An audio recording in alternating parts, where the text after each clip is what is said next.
সুজি দিয়ে কিভাবে মিষ্টি বানিয়ে ফেললাম আজকে সেই রেসিপিটা আপনাদের সাথে শেয়ার করব। হ্যালো এভরিওয়ান, আসসালামু আলাইকুম। সবাই কেমন আছেন? আশা করি সবাই ভালো আছেন। এই তো আমি ফার্স্টে মিষ্টি বানানোর জন্য আমি একটা কড়াইতে হাফ কেজি পরিমাণ গরুর দুধ দিয়ে দিছি। এখানে একটু সামান্য চিনি এবং স্বাদ মতো লবণ দিয়ে দিব।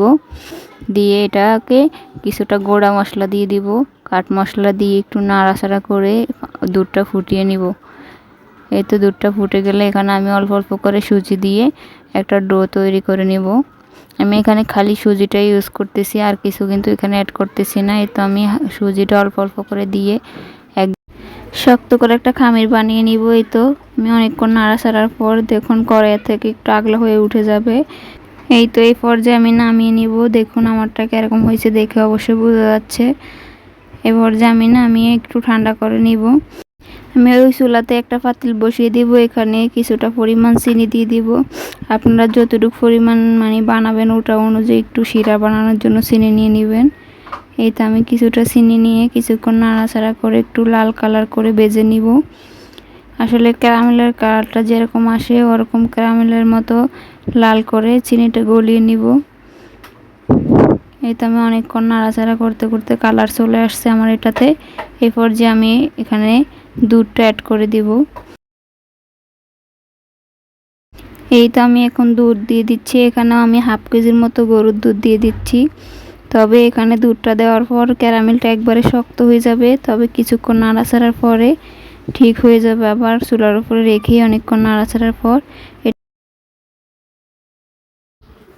এই তো এই পর্যায়ে আমি এখানে দারচিনি এলাচি দিয়ে দিব আর সামান্য লবণ দিয়ে দিব। দিয়ে আবারও কিছুক্ষণ নাড়াচাড়ার পর এটা ফুটে গেলে নামিয়ে নিব। এই তো আমার এটা ফুটে গেছে। এই পর্যায়ে আমি নামিয়ে রেখে দিয়ে এখানে একটা ফ্রাই প্যান বসিয়ে দিব। এই চুলাতে নামিয়ে রেখে এখানে ফ্রাই প্যানটা বসিয়ে দিলাম। ফ্রাই প্যানটা গরম হইতে থাকুক। এখানে আমি মিষ্টিগুলা বানিয়ে নিচ্ছি। এখানে এই তো আমি গোল গোল শেপ দিয়ে দিলাম। আগে আমি একটু হাতে ঘি নিয়ে দিয়ে নিচ্ছি। ঘিটা নিয়ে তারপর গোল গোল করে মিষ্টিগুলো বানিয়ে নিচ্ছি। এভাবে আমি একটু বড় বড় সাইজ করে বানাচ্ছি, আপনারা আপনাদের মন মতো বানাইতে পারেন।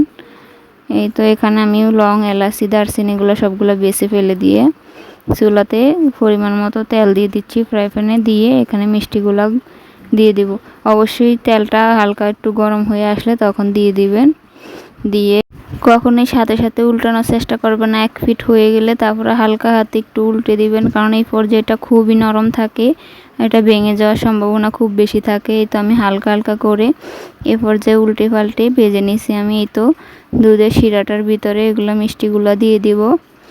একে একে সবগুলা দিয়ে দিচ্ছি। দিয়ে একটু নাড়াচাড়া করে কিছুক্ষণ রেখে দিব।